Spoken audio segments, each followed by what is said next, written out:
Okay, we want to say welcome. Good to see you all. So very excited about this opportunity to finish up our book study of the psychology of Christian nationalism. And today we have a very, very special treat in store in that we have been gifted the presence of Dr. Pamela Cooper White, who is the author of the book. We don't always get the chance to have the author of the book come and be with us.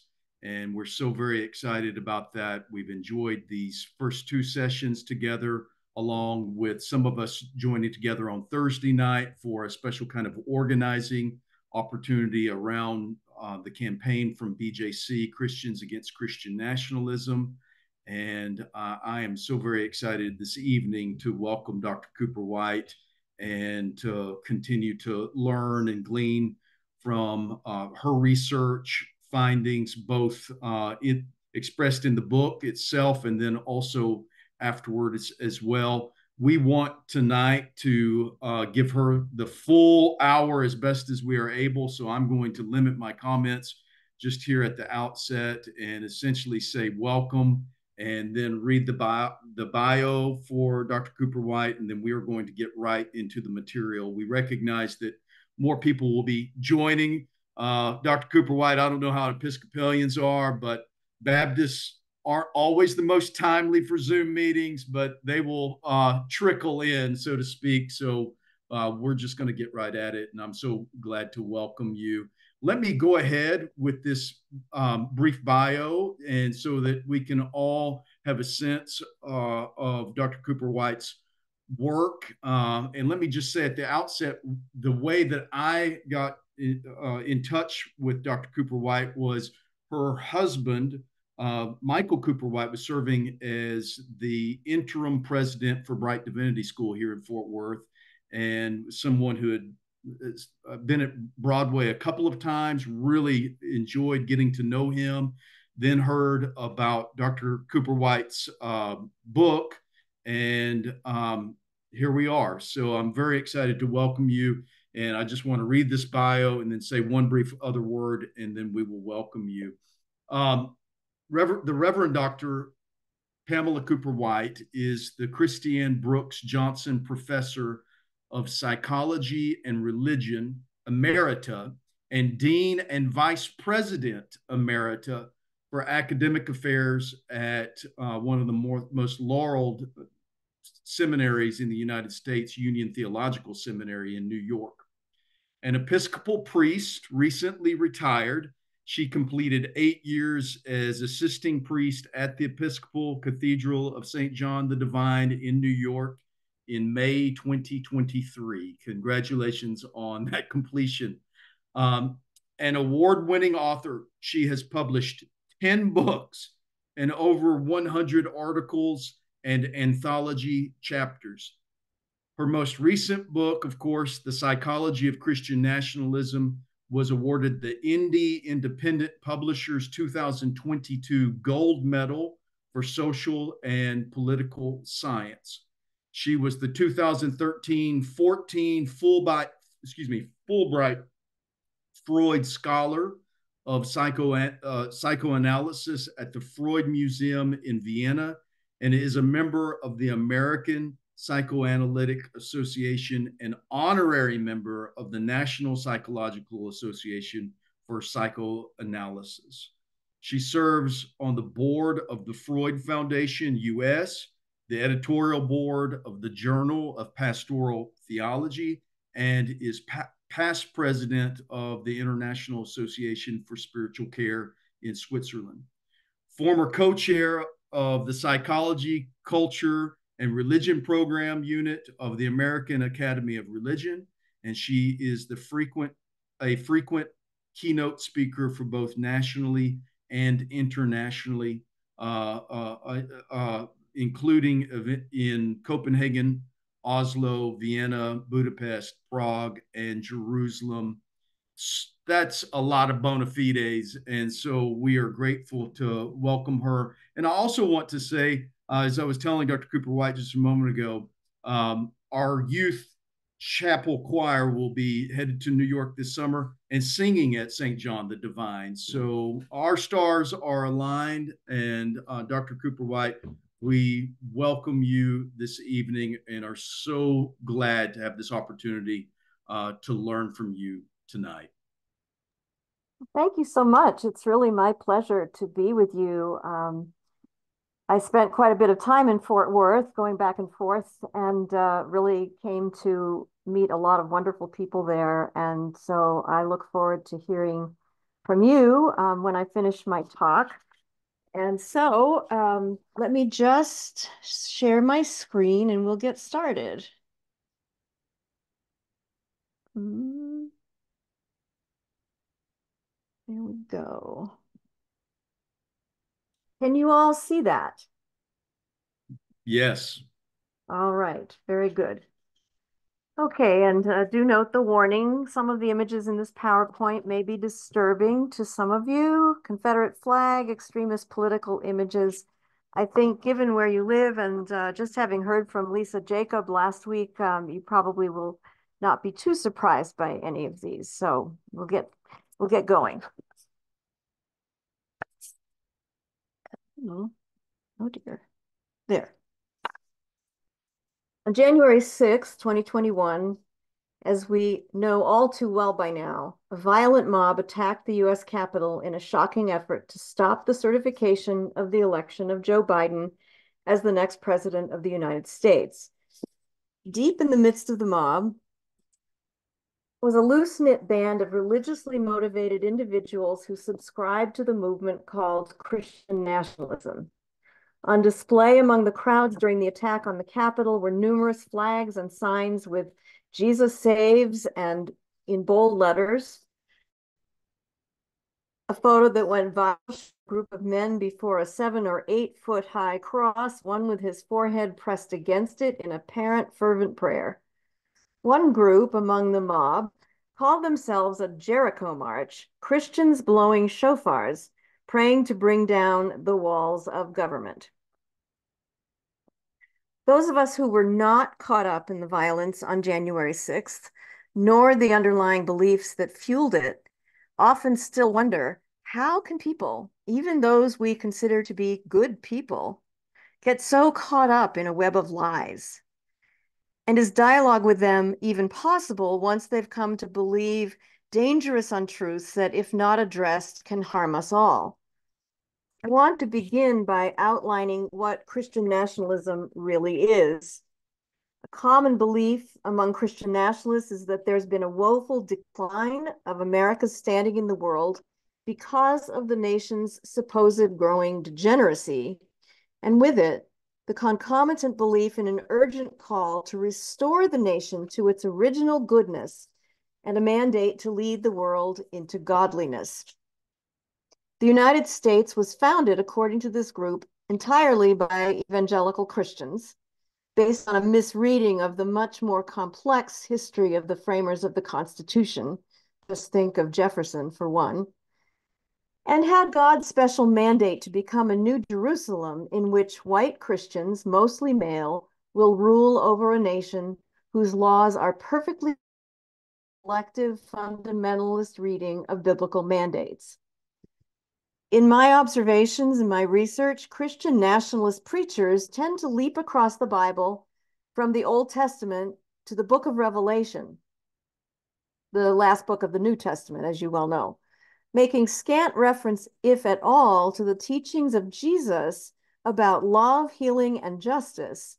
They jump from a highly selective reading of the Hebrew Bible that they believe supports the idea of a wrathful God directly to the second coming of Jesus in the end of days. In their interpretation of apocalyptic scripture, many see an avenging Jesus come to wage spiritual warfare against the current decadent ways of America and the world. Those who hold such views see a growing depravity of the current age as evidence that the end of times is near, and it is their duty to help bring it about. Christian nationalist preachers exhort the faithful in sermons and song to take this nation back, even by force, if required. I believe we're at a moment in the American experiment of democracy and also in the very character of American Christianity. As my research for the book, The Psychology of Christian Nationalism, demonstrates, the term Christian nationalism really means white nationalism. The main tenets of Christian nationalism are that God established the United States as a Christian nation and therefore should essentially be a theonomy shaped by ultra-conservative Christian values and a theocracy or rulership characterized by the headship of men over their households and white male leadership in the public square. Christian nationalists therefore vigorously oppose the separation of church and state, rather advocating for the display of Christian symbols in public spaces and explicitly Christian prayer in schools and civic gatherings. To make a clear distinction that I want to make that's very important, many Black church Protestants also align Christian values with politics, but they align their faith with gospel-grounded social and political action for change, whereas white Christian nationalists' agenda is almost entirely opposed to what we would consider social justice and stands opposed to virtually everything taught in Christianity or Judaism about justice and compassion. Christian nationalists oppose religious pluralism. They oppose just immigration policies to keep out those drug dealers and rapists, as Trump infamously said, and more recently, poisoning the blood of America, and to keep out Muslims and other non-Christians. They oppose abortion without exception, even in cases of rape or incest. They oppose expanding the rights of women, LGBTQ persons, with a recent statistical rise in attacks on trans persons, and in a long chain of history beginning with the utterly denied genocidal founding of our nation.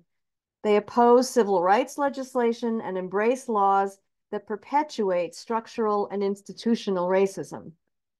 Especially voter suppression is one of the targets. Anti-Semitic and anti-Muslim attacks have been on the rise ever since Trump's his first campaign as president, and both are on the rise again right now in the wake of the violence in Israel and Palestine. Some Christian nationalists even believe that eco-justice and addressing climate change is moot because the apocalypse is coming and the earth will be destroyed anyway. I kid you not. Let me be clear then. Christian nationalism is a fanatical, radical departure from the teachings of Jesus and from any faithful reading of either the Hebrew Bible or the New Testament, and it is also dangerously anti-democratic. Now, I want to make another distinction that nationalism is not the same thing as patriotism. Patriotism is simply love of one's country.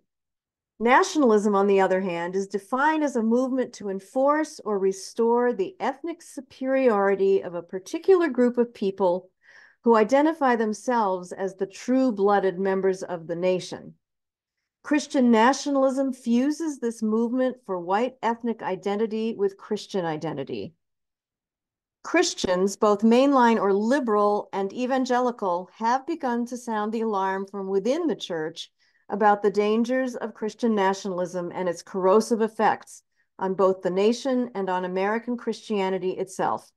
Most notably now, an organization that you would be familiar with, having just heard Lisa talk last week, Christians Against Christian Nationalism. And if you haven't ever visited their website, I strongly recommend that you do. It has a wealth of information. So lest we conclude that Christian nationalism is a fringe movement involving only a small percentage of Christian Americans, some recent statistics show that as many as 2/3 of all American Christians taken together, according to the latest Baylor Religion Survey, agree with at least some elements of Christian nationalism.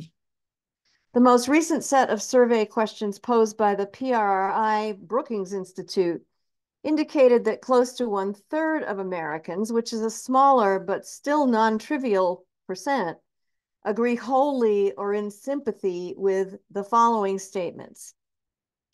And this really defines the values that are being promoted. The US government should declare America a Christian nation. US laws should be based on Christian values. If the US moves away from our Christian foundations, we will not have a country anymore. Being Christian is an important part of being truly American. God has called Christians to exercise dominion over all areas of American society. And in a separate 2023 study, it was found that Christian nationalists doesn't like to go there. Christian nationalists believe in a seven-mountain mandate popularized by Campus Crusade and Youth with a Mission, which claims that Christians should have dominion over 7 domains: home, religion, schools, business, media, entertainment, and government. That kind of covers everything. In another recent study, 60% of adherents, that's the strong true believers, and 37% of sympathizers agree that non-Christians create immoral policies. I'd like to just leave a pause there just to ponder what that could mean and the implications of that. How do we understand this movement, which now has gained traction in civic, religious, and private domestic life? In my research, I have focused on the psychology of the movement, namely why and how people get hooked on Christian nationalism and related conspiracy theories. I utilize both sociological and psychoanalytic lenses to explore the psychology behind people's vulnerability being captivated by false teachings, both religious and political, and their personal investment in maintaining these beliefs.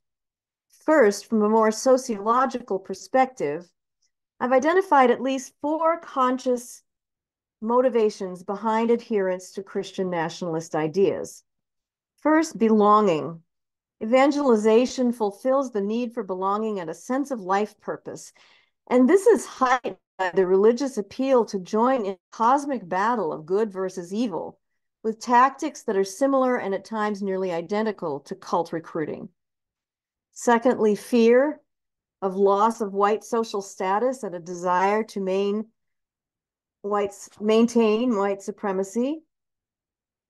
And this involves resentment against a perceived, though still quite minimal statistically, loss of jobs and economic power to immigrants and people of color, and a desire to maintain or regain white supremacy and white power in the face of a real projection from the US Census Bureau that the year 2042 will mark the end of a white majority population in the United States.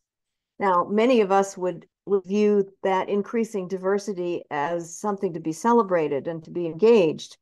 But for people who embrace Christian nationalism, it's viewed as a threat. Another realm of fear is the loss of patriarchal authority and of masculinist hierarchy, both in the home and in the public sphere of work and governmental power, which is also related to an infatuation with guns that far exceeds any need for hunting or for personal protection. And I'll talk about guns again a little bit in a moment. And finally, paranoia, the irrational allure of conspiracy theories such as QAnon. Oh, where did I go? Oops. Well, I lost my QAnon slide. There was a slide of QAnon flag where there was also a QAnon slogan, "Where we go one, we go all," surrounded by hearts and crosses. And QAnon's beliefs are now adopted by as many as 1 in 5 Americans overall and 1/4 of evangelical Christians, exemplifying what historian Richard Hofstadter identified as a long-standing paranoid style in American politics. Now, these 4 motivations are made explicit by individuals to varying degrees, but they are conscious, even if using different language to describe them.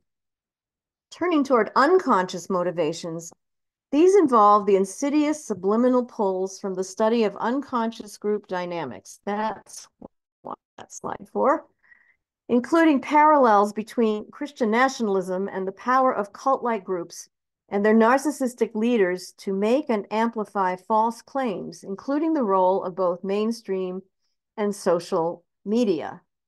The power of group persuasion, or we might call it peer pressure, has been long known by psychologists throughout history. Reeling from the atrocities of World War I, Sigmund Freud further pointed, oh, there's the QAnon slide. Yeah, see the connection?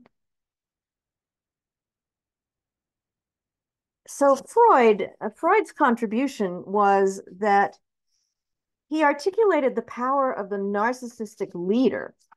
He wrote that followers unconsciously just hand over their individual consciences, and it is an unconscious process of being kind of enraptured. They hand over their individual conscience to a demagogue who, with simplistic moral directives and all good versus evil political rhetoric, promises to restore whatever they perceive is lacking in their lives. And it also relieves them of the burden of making complex ethical decisions on their own. Such strongman leaders exude power and protection. And note on the left of the larger picture there how someone was depicting Trump as a Rambo figure. Now, this does tie in with the symbolic value of guns and a defensive hypermasculinity and the extraordinary prevalence of guns in the United States. This is a preoccupation that is shared by a majority of white evangelical Christians who statistically own the most guns among any religious group in the US. Nearly 1/2 of evangelical Christians also own guns, and who fuse the Second Amendment right to bear arms with a skewed religious fervor for personal freedom. So a high conformity group with a highly manipulative leader can exploit individuals who feel wounded, whether by repressed childhood traumas or by envy, economic fears, and group resentments, or by a changing societal landscape that threatens one's cherished notions of tradition and even identity. Narcissistic leaders thrive on amplifying perceived threats and providing simplistic solutions. Appeals to nostalgia for a better, earlier time, usually fictional and usually benefiting only one ethnic group, can be wrapped in nationalism as patriotism rather than pure ethnocentrism. So Trump's motto, "Make America Great Again," made this strong appeal to a glorious past that never was so glorious for women, persons of color, and Native Americans. And the narcissistic leader can heighten this appeal by framing it all in terms of a religious cause. Such religious appeals invoke a battle of good versus evil, in which fear is easily mobilized to hate. So, taking all of this into consideration, how can we talk across the extreme religious and political divide that has emerged from these trends in white right-wing Christian nationalism? Is it even possible? And if so, how? And if not, what to do instead?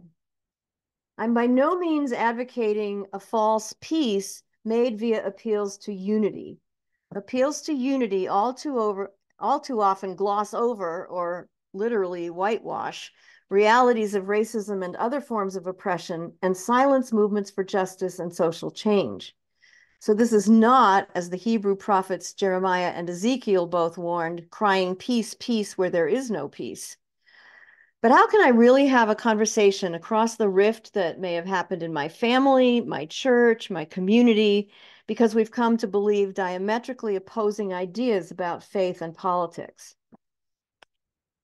Those of you who've read the book know I recommend a triage approach to discern if and when fruitful conversation might be possible and when it should not be attempted. And when dialogue is not possible, engagement, here's John the Divine, engagement in education and activism are the best way to channel our own frustration and outrage. And I'm glad that you were able to hear from Lisa last week about Christians Against Christian Nationalism and their pilot project in North Texas. It really brings it home for you all. When it comes to a firmly entrenched Christian nationalist, we have to remember that we're trying to talk not only with an individual, but with their favorite news network, an ever self-reinforcing bubble of opinion fed to them on social media, through algorithms, sifting through their clicks and likes and feeding them more, and the hundreds or even thousands of members of their church, where they just praised Jesus and asked him to save the United States while listening to heart-thumping rock music and indoctrinating sermons. We're trying to talk with QAnon. So argumentation will not work, period. We do need to walk away whenever we perceive that to continue in such a one-sided dialogue will either violate our own sense of personal integrity, continuing to engage in what we consider to be outright hate speech, or causing harm to ourselves because we're being subjected to verbal violence, or even worse. When fruitful conversation may be possible, how do we put a toe in the water? And first, I think we have to ask ourselves, am I the right person to be having this conversation? Is this the right time? And is this the right place? For example, the Thanksgiving table, especially when alcohol has been consumed, is not probably the right time and the right place. But if the answer to these questions is maybe yes, then there may be a yellow light, proceed with caution. When we sense some openness, as in the case of a soft Christian nationalist who's not wholly convinced by right-wing rhetoric, and where mutual liking and trust are perhaps already established. For example, with a coworker, a neighbor, a skeptical family member, or a friendly acquaintance. The only way into such a conversation is to show respect and to listen, not to pounce on an error in their thinking or immediately trying to enlighten or heal them. Who would like to receive that? But to try to understand with as much empathy as we can muster what it must be like to be this person and to inhabit their life with its various challenges and stresses. Empathy is not the same thing as sympathy. It's being able to step into the other person's shoes, at least to some meaningful degree, to understand where they're coming from. And by no means does it also have to mean agreement. Now, a green light is still tentative when it appears that there is some real openness to re-examine convictions, but remember that it can always turn yellow or even red at a moment's notice. There are many ways to become more skilled at dialogue that de-escalates rather than inflames. But first and foremost, I believe, is that building and maintaining relationship always comes first by finding common ground, including shared values, and practicing respect and kindness. Much of what I advocate is being non-directive, that is, not trying to push somebody into a given point of view, making I statements rather than universal truth claims. So instead of saying Trump is an idiot and Christian nationalism is just plain wrong, you might say, I have some real concerns about Trump's campaign, and I have some real concerns about what Christian nationalism means for the country. So you're claiming it as your truth, but not assuming that it's the other person's truth. And I wouldn't even lay that on somebody right out of the gate. Following longtime anti-racist feminist activist Loretta Ross, I like engaging in a process she terms calling in rather than publicly and self-righteously calling out the person who has said or done something we find offensive, especially in a public venue. She reserves calling out for addressing larger systems. In other words, doing advocacy for justice by calling up structures of power. Humiliating somebody in public never persuaded anybody. Committing ourselves to dialogue across polarization is not just add kindness and stir. It's work for the long haul. And I'm a great believer in planting seeds without having to see the final outcome. We may never know how our very demeanor in a conversation might shift someone's openness to finding an alternative way of thinking. Finally, one thing honest dialogue also requires is to do our own inner work of healing the split between our own desired purity, we're the ones who have it right all the time, and the mostly disavowed evil within ourselves, to withdraw our worst projections that we have placed on another person, demonizing them before we can enter into genuine dialogue. This is tricky because Christian nationalism, white supremacy, misogyny, and anti-LGBTQ hatred are truly reprehensible. That's not just our fantasy or our neurotic projection. But if we can hold the badness of a conversation partner's beliefs together with a belief in the potential for basic humanness, as we are made in the image and likeness of God, then we may not only have the chance to exercise the skill of empathic listening, we may also finally be heard. Thank you.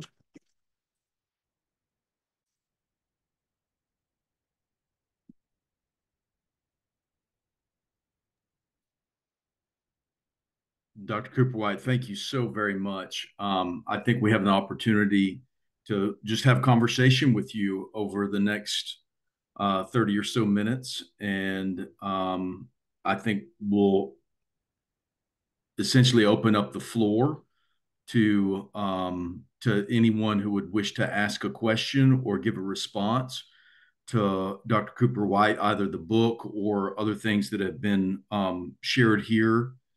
And I think I'll start off, if that's okay, as other people are thinking. I have a question of, when I read your book, it seems like um, the advice on the triage seems really appropriate when it comes to interpersonal relations, where I just know I'm not going to get anywhere with someone. It's not worth my time, whatever. But I also know that in public facing venues, um, there seems like there's also times when, even though you may not be in a position of convincing another person, there may be some bystander uh, that you would wish to know that you are an ally, or that you don't believe what they believe, or that you think that people should stand up. Now, I'm thinking specifically just within a quarter of a mile from my home, at a little taco restaurant last year, a bunch of Nazis showed up, and they were wearing public uh, insignias and whatnot. And really, they went unaddressed at the taco shop, and there was a lot of public conversation about what should have transpired. So I'm just curious if you have any thoughts on that. And I'm thinking that's a pretty obviously an extreme example, but I think we see that a lot also on social media as well, where we kind of get in and have conversations, and sometimes it's not going anywhere. But I also wonder if sometimes there's value in displaying some kind of conversation, even with people who they themselves we may not be able to persuade. Yeah, and I think you have to really weigh again, right person, right time, right place. Because if a group come in such provocative attire, you can bet that they're looking for a fight with somebody. So I don't know. I mean, I used to be a whole lot more likely to jump up and say, "Hey, you're what you're wearing really offends me," but actually they have a right to wear it, so it doesn't go very far. Um, I did once when I was working out at the YW here in Gettysburg. I was just on my treadmill, and these two men. Um, this was before Christian nationalism had its most recent upsurge, and by the way, it has these ebbs and flows all the way back to the beginning of the country. And I heard them saying things about the Jews that were really, really offensive. And I thought, I really need to say something about this right now, because this is the YWCA, which stands for, justice for women and caring for people. And so I did stop my treadmill and I said, hey, guys, that's really offensive to me. And I would prefer that you not speak like that in here. And they kind of looked abashed and slunk away.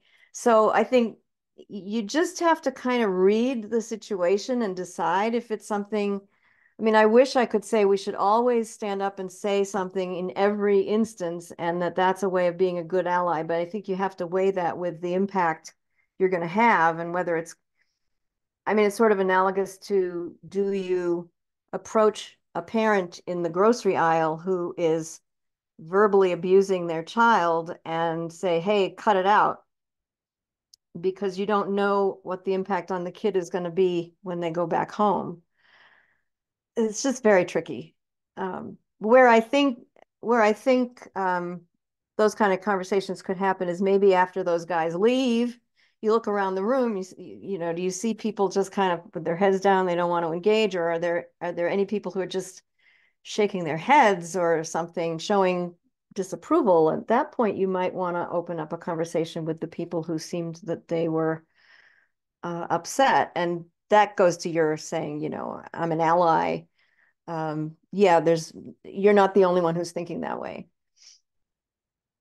It's scary. I mean, we had a militia come to a Black Lives Matter rally that we had on the square in Gettysburg. It was that weekend. I don't know if you heard it in your news, but right after July 4th, a couple of years ago, there were these self-appointed militia who came on the holiday of July 4th, which was a weekday, to protect the Confederate monuments. And they, spread out across the battlefield and they were doing that. So then they showed up. A number of them showed up and were trying to intimidate those of us who were peacefully demonstrating. And they had the full AR-15. And the thing that broke my heart was there was a little boy standing between two of these guys and just looking up adoringly at them.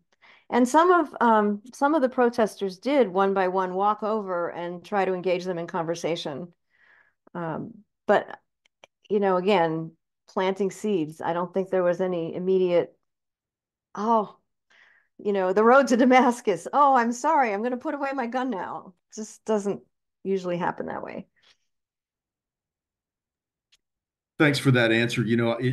I obviously it's an extreme case, but we seem to be experiencing more of these now of extreme cases and where people show up and wish to be provocative. And I mean, it's happened multiple times in our pocket of Fort Worth just Mhm. in the last couple of years. Let's hear the floor is open. Okay. So as Let Jen me said, make a suggestion that at least when you ask a question that you uh, unmute your video so we can see you as you're asking your question or making your comment. okay, Carol Hafer has her hand up. Go ahead, Carol, or I know David joins in as well. Hi, good evening. I wanted to follow up on the question that Ryan had asked with a little bit different angle, and that is, what are your thoughts on how to address a governmental body like our county commissioners court or another governmental body when they're contemplating a policy decision that may somehow be at least have some link to Christian nationalism or the culture war Yeah. that stems out of that. Yeah. I've actually done some speaking on that with groups who are more oriented toward doing legislative advocacy. And what I would say is the principle that I hold to of relationship comes first still works with your various government officials, that you need to try to see people face to face and then, bring your concerns and have a very respectful civil conversation and not get into a war of words, because as soon as you do that, you're going to be just dismissed as an extremist by them. So I actually encourage people to meet their various government officials in a non-adversarial context. Go out if they're giving a talk or handwrite letters. Handwritten letters have much more power than what some of my students used to call slackterism, which is just slapping your name on a petition. A handwritten letter shows that you took the time and the care to actually want to interact with somebody. And you might even thank them for something they did. Maybe they did something that you agreed with, but in this instance, you don't. So diplomacy is good. I also think strength in numbers can be good if you're going to a legislator's office to and have your facts straight. Absolutely have your facts straight. And if you can interject a little bit of humor, that's always welcome. I'm part of a group called Gun Sense for Gettysburg, and we have just had a heck of a time trying to meet with our state senator, Doug Mastriano, who happened to be the guy who also ran for governor. And we have not had a meeting face to face with him yet. The last time we had a meeting scheduled, I wasn't there, but some people met with an aide, and she seemed very uninformed, and all she really wanted to talk about was veteran suicide, which of course is a major thing. But she didn't want to engage in the issue of, school shootings or other instances where in the home guns are a danger to people. So it's really important to have kind of your script in your head and know your facts, but to be polite and to listen and to say thank you and then follow up.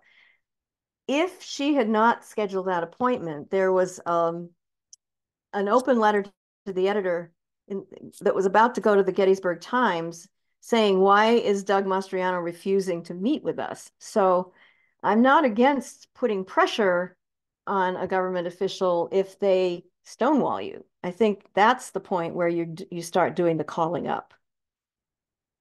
Somebody got to the publisher of the Times, who is a very extremist, I don't know about Christian, but he's certainly a very extremist nationalist and a MAGA guy. And somebody got to him and said, hey, this letter is coming out.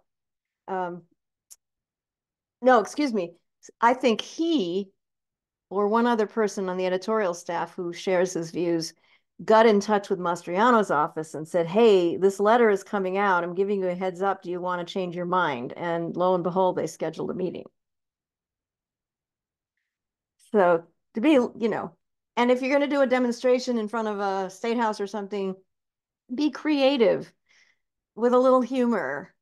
I have a friend, Carol, who's been arrested very many times for her cause is government corruption, and she stages these amazing events in front of the state house that really get people's attention with art and with displays and things. It's worth it because in community organizing, it doesn't matter how many people see you in the moment if you can get the press there. So I'm talking about different levels of escalation, but the first step is still, I think, try to establish relationship. Thanks for the question. Okay, other questions or responses?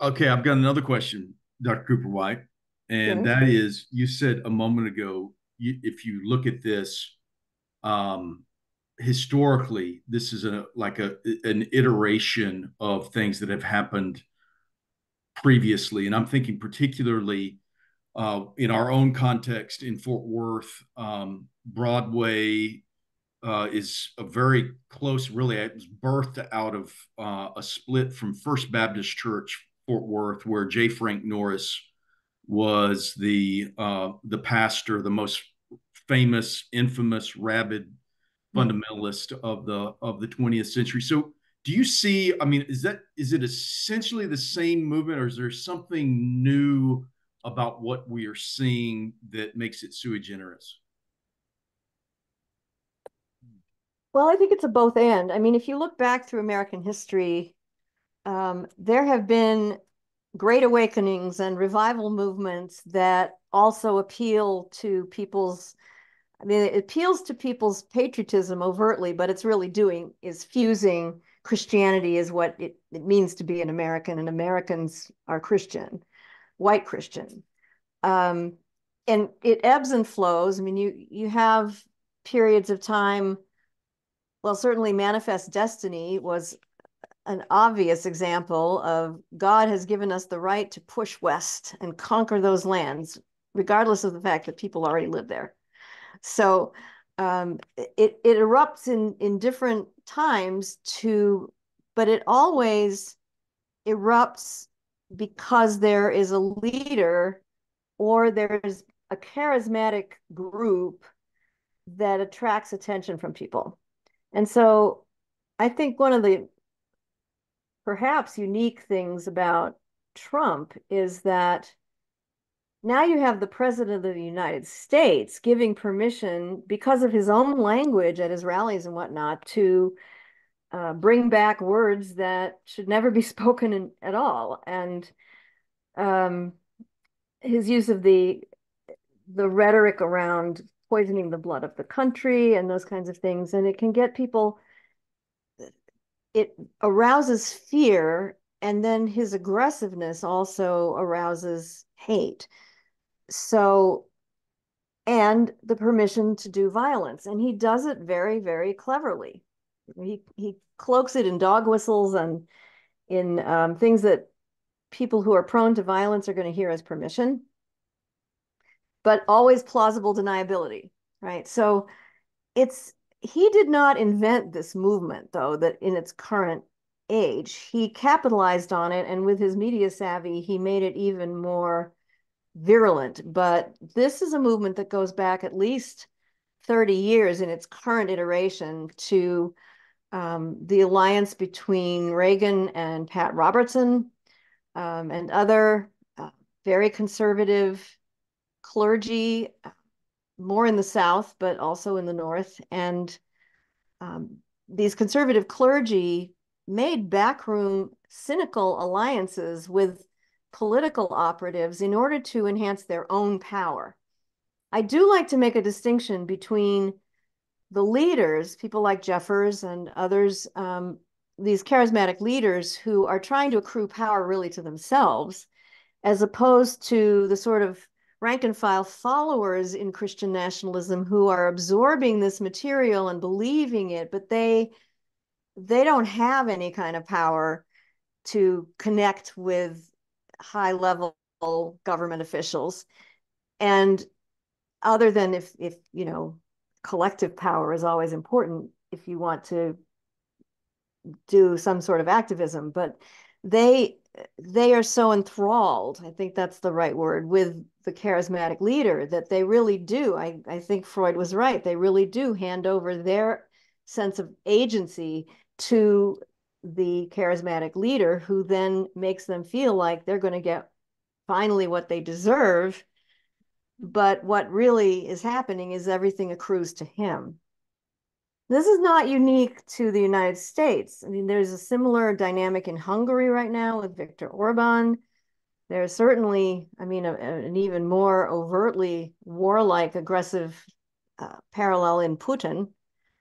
And these right-wing leaders are kind of popping up. I just was listening to something on NPR about it's authoritarian democracy, where people are legitimately elected and then they slowly erode the democratic structures that got them there.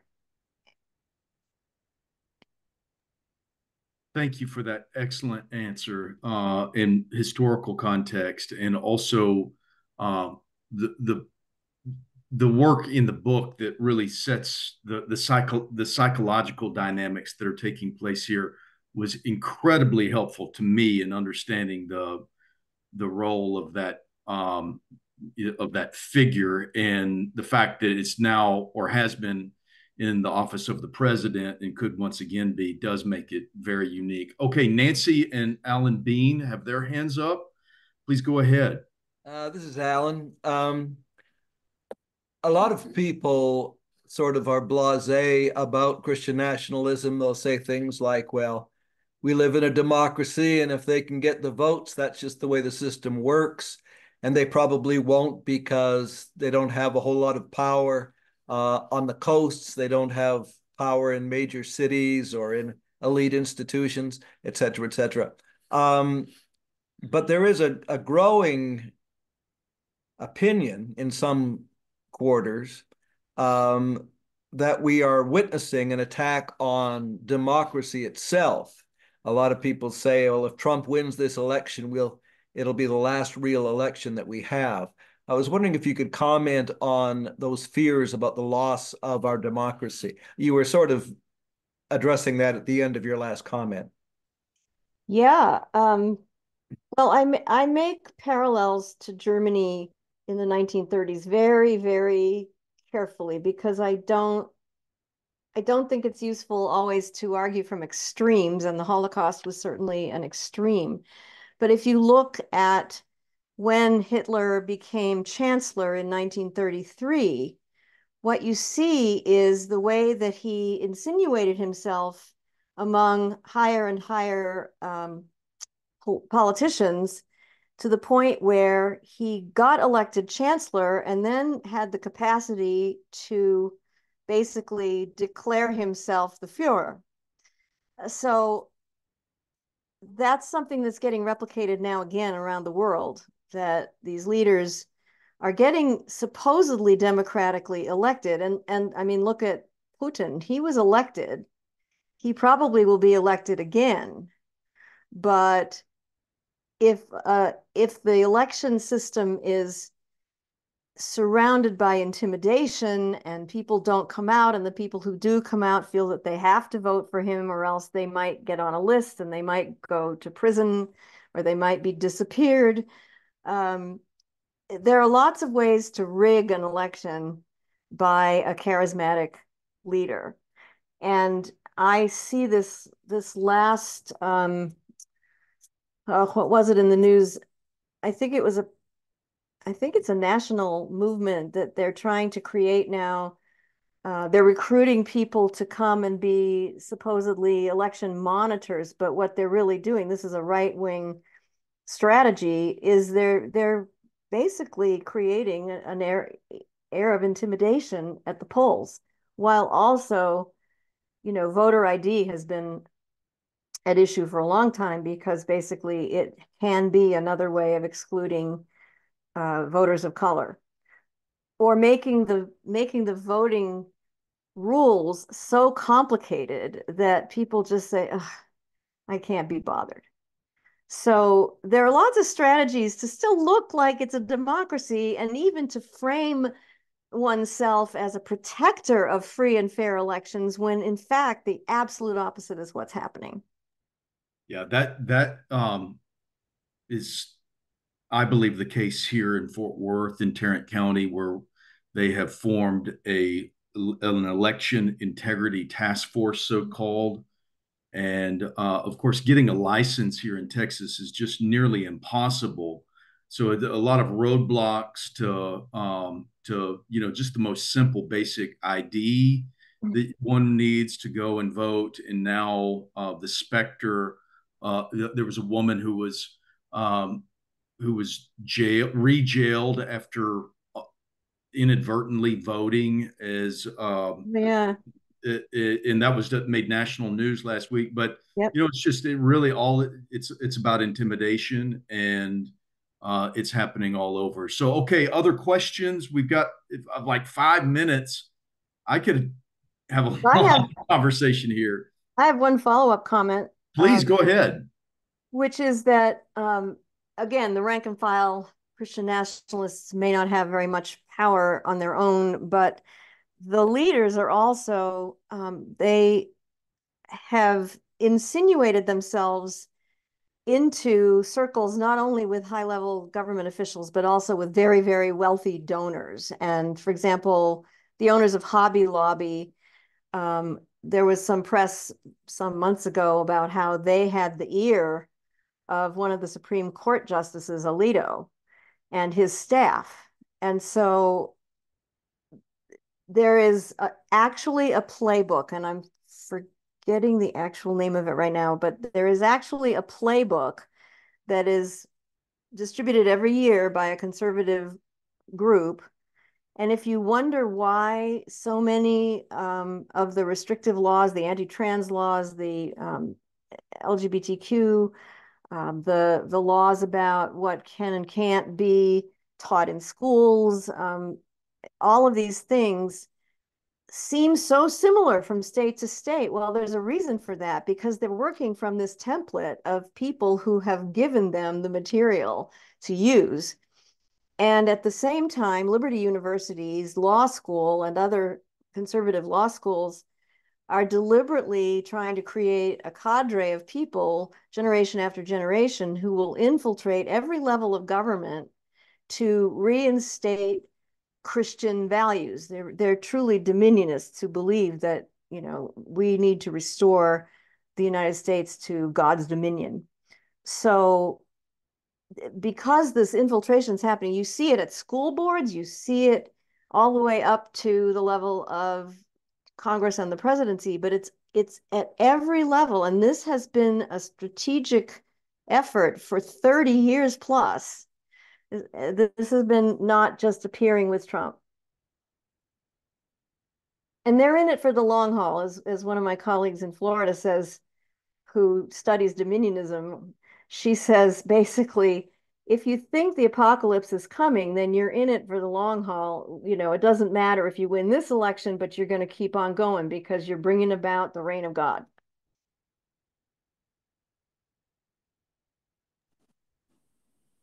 We talked a little bit about finding common ground with folks. So I was just curious what you've experienced with common ground. Like, what are some topics I've found with my family? We can kind of find common ground talking about, you know, the American values of freedom, and like, don't we want a place where everyone's free to do what they want to do, and then our faith is also somewhat of a common ground. You know, that we all want people to understand the love of Jesus and those sort of things. But if you've had any kinds of inroads that where you find common ground with folks that are into the Christian nationalism to kind of start conversations? Well, I kind of lean into the early research of Jonathan Haidt, whose recent book is making me a little crazy, but Jonathan Haidt wrote about Democrats and Republicans, that all of us subscribe to one degree or another to, I think he outlined 6 or 7 core values, moral values, and things like fairness, care, um, freedom is one of them, sanctity is another one of them. I can't remember all of them.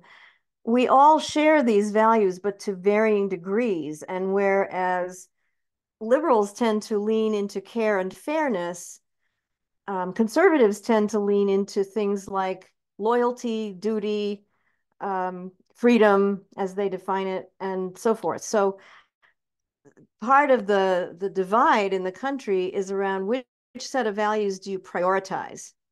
So if you can come together on some of the ones you agree on, then it may be an entree into talking about the things you don't agree with. But the most important thing is to try to understand, why do they believe this? Where are they coming from? Because maybe from their point of view, it makes total good sense. And so it doesn't work to just say, well, you're just wrong. Yeah, I know with folks I've talked to, at some level, we all kind of want to see the same future world where things are fair and things are free. And in their mind, the way you achieve that is by getting Christians in charge of everything, and then everything will be just and fair. And so I think that's, Yeah, yeah, they it's just differ on how we get there. the evidence for that is slim. Is not good. Yes. Yeah. Okay, well, Dr. Cooper White, we are now at the hour, and I want to be respectful, of course, of your time and everyone else's.